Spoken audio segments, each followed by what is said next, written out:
Inilah zaman ketika joget dianggap profesi, basah-basahan jadi strategi, dan agama dijadikan konten debat dadakan. Layar gadget telah bertransformasi menjadi altar baru. Tempat ritual penghilangan martabat berlangsung setiap detik, dengan penonton sebagai penyembahnya yang dikemas di fitur live streaming, bukan sekadar tayangan, tapi cermin yang absurditas konyol dijadikan kebiasaan.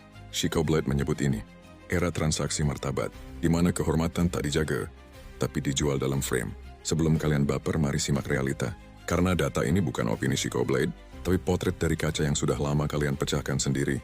Jika data ini melukai, maka itu bukan karena tajamnya, tapi karena terlalu dekat dengan wajah kalian sendiri. Berdasarkan data Reportal tahun 2004, Indonesia menempati posisi 5 besar global dalam konsumsi live streaming, dengan rata-rata waktu tonton mencapai 21,6 jam per minggu. Sementara dari Sensor Tower, Januari tahun 2025, telah merangkum ciri-ciri mereka yang kini menghuni kanal live streaming, bukanlah para pemikir atau seniman, tapi kaum joget 24 jam, di mana tubuh dijadikan kupon diskon martabat. Kaum basah-basahan mandi sambil live bukan untuk bersuci, tapi untuk mengemis koin. Kaum agama instan, berdiskusi syariah tapi dibumbui baper dan caper. Kaum live anak sebagai alat konten, di mana anak bukan amanah, tapi alat transaksi digital. Kaum gaming gimmick, game hanya kamuflase, kontennya jualan rayuan dan suara gemulai. Kaum debat kosong, saling ejek demi engagement, bukan argumen. Kaum copy-paste, isi live plagiat, ekspresinya so original. Kaum cari jodoh live tapi isinya hanya basa-basi dan bumbu caper. Kaum sok sibuk, fitur live hidup, kreatornya sok sibuk, isi komentarnya saling adu argumen. Kaum sok artis nihil karya tapi minta diakui bak selebriti.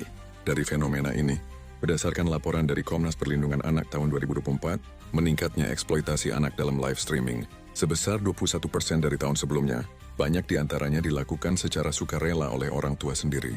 Lebih lanjut lagi, dari riset Universitas Indonesia bersama Pusat Kajian Psikologi Media, tahun 2024 menunjukkan bahwa 48,2% dari remaja Indonesia menganggap konten live sebagai sumber penghasilan lebih realistis dibandingkan pendidikan formal.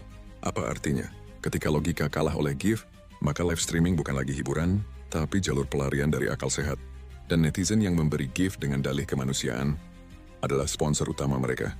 Dampak menurut psikolog media Dr. Riris Rashmawati UI, tahun 2025, keterpaparan konten semacam ini akan menurunkan sensitivitas terhadap etika, meningkatkan kebutuhan validasi instan, dan memicu budaya kekonyolan sebagai penghasilan. Sementara dalam bahasa filsafat fenomena ini menjadi sebuah kematian etika melalui kebiasaan pasif.